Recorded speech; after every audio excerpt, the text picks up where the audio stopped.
একটু বিপিএল এর আপডেট দেয়া যাক। বেশি সংখ্যক খেলোয়াড়কে সুযোগ করে দিতে কোয়াবের করা অনুরোধেই বিপিএল এ একটি দল বাড়ানোর অন্যতম প্রধান কারণ। সংবাদ সম্মেলনে এই দাবি করেছেন বিপিএল গভর্নিং কাউন্সিলের সদস্য সচিব ইফতেখার রহমান মিঠু। 6 দল নিয়ে হতে যাওয়া এবারের আসর শুরু হবে 19 ডিসেম্বর। এরই মধ্যে 6 ফ্র্যাঞ্চাইজি জমা দিয়েছে ব্যাংক গ্যারান্টি 10 কোটি টাকা, বলছে বিসিবি।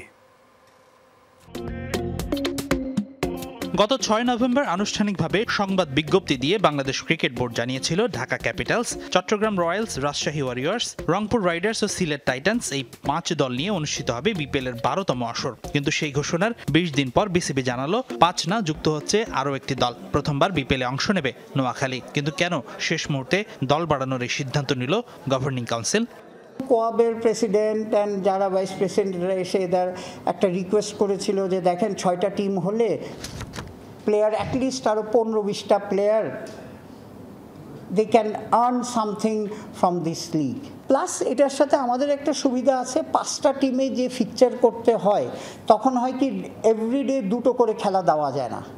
বিপিএল এর এবারের আসরে ফ্র্যাঞ্চাইজি ফি 2 কোটি টাকা, সেই সাথে ব্যাংক গ্যারান্টির জন্য দিতে হবে আরো 10 কোটি টাকা। কিন্তু সেই অর্থ জমা দেবার একাধিক ডেডলাইন পার হলেও নাকি জমা পড়েনি টাকা, এমন গুঞ্জন আছে ক্রিকেট পাড়ায়। অনেকের মতে 10 কোটির পরিবর্তে 4 থেকে 5 কোটি টাকা দিচ্ছে ফ্র্যাঞ্চাইজিগুলো। তবে বিপিএল গভর্নিং কাউন্সিল বলছে 4টি দল ইতিমধ্যেই জমা দিয়েছে 10 কোটি টাকা, 2টি দল 10 কোটি টাকা দিয়েছে। ক্যাশ, চেক ও পে অর্ডার মিলে আর্থিক গাইডলাইনে ছাড় দেয়া হবে না, বলছে বোর্ড। কেউ ধরেন চেক দিয়ে গেছে কিন্তু একটা ডেট দিয়ে গেছে, ওই দিন টাকা দিয়ে দিবে বা ব্যাংক গ্যারান্টি দিবে। যদি না দেয়, cricket board is ready to take over the team.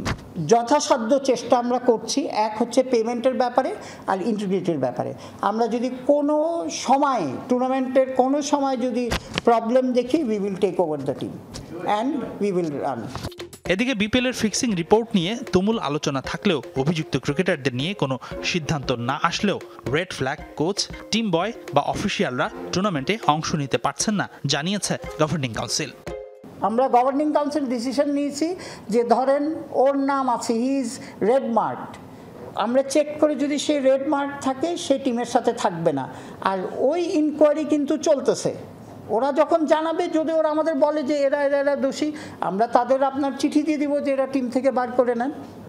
BPL এর আগামী আসর শুরু হচ্ছে 19 ডিসেম্বর সিলেট পর্ব দিয়ে। বিপিএল এর পর্দা নামবে 16 জানুয়ারি। তবে এর আগে 17 ডিসেম্বর ঢাকায় হবে উদ্বোধনী অনুষ্ঠান, 30 নভেম্বর হবে ক্রিকেটারদের নিলাম। এদিকে বিপিএল এর লোগোতে পরিবর্তন আনছে বিসিবি, আনুষ্ঠানিকভাবে সেটা উন্মোচন করবে বোর্ড। ট্রফিতেও আনা হতে পারে পরিবর্তন। থাকছে না আইএমজি রিয়াল ইম্প্যাক্টের পরিবর্তে প্রোডাকশনে কাজ করবে পাকিস্তান ভিত্তিক বহুজাতিক প্রতিষ্ঠান ট্রান্স গ্রুপ।